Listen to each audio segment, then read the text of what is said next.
You believe what you believe because you thought it through. You weighed the evidence. You considered different perspectives. You arrived at your own conclusions.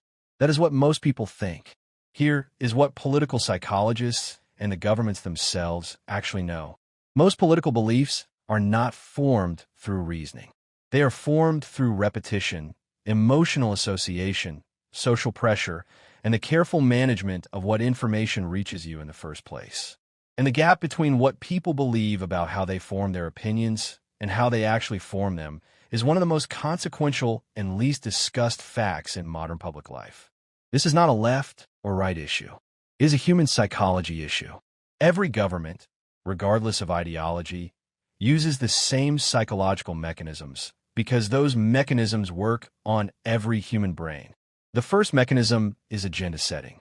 In 1972, political scientists Maxwell, McCombs, and Donald Shaw published research showing that the media does not tell people what to think. It tells people what to think about. The issues that receive the most coverage become the issues the public considers most important, regardless of whether they actually are. Controlling the agenda, deciding which problems are visible and which are invisible, is the most powerful form of political control available. You cannot be angry about what you do not know exists. The second mechanism is framing. The same event described two different ways produces two entirely different emotional responses and political conclusions. Political scientist George Lakoff found that the frame, the conceptual structure around which information is presented, determines how people interpret it far more than the facts themselves. Whether you call it a war on terror or a military occupation, whether you call it tax relief or tax cuts for the wealthy, the label is not neutral. It is a psychological anchor that shapes every subsequent TH. The third mechanism is manufactured consent. Noam Chomsky and Edward Herman, in their landmark book Manufacturing Consent, documented how mass media functions as a system of propaganda in democratic societies, not through outright lies, but through selection, framing, emphasis, and omission. What gets covered and what is not. Which voices get platforms and which are marginalized. The result is a population that believes it is consuming diverse information while actually receiving a carefully filtered version of reality that serves the interests of those who own and fund the media. The fourth mechanism is social proof. Robert Cialdini identified social proof as one of the most powerful drivers of human behavior. We look to what others believe to determine what we should believe. This is why polling numbers are published, not just to report public opinion, but to shape it. When people are told that 60% support a policy, a significant number of the undecided will shift towards supporting it simply because they believe everyone else does. The perception of consensus creates actual consensus. The fifth mechanism is fear.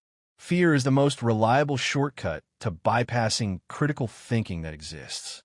Political scientist Murray Edelman documented how governments manufacture and amplify threats, real and imagined, to justify expansions of power and restrictions on liberty.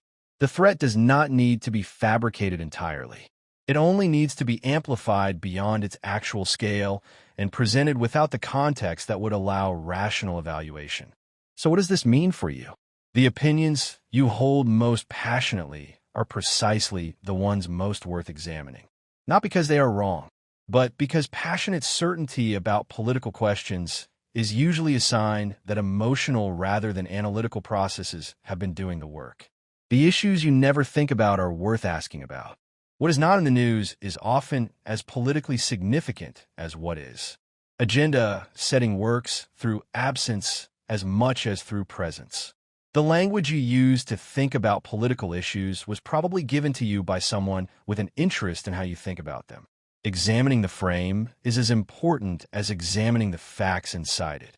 Chomsky wrote that the smart way to keep people passive and obedient is to strictly limit the spectrum of acceptable opinion, but allow very lively debate within that spectrum.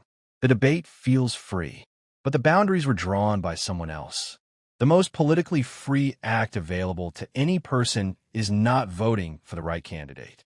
It is learning to see the frame before engaging with what is inside it.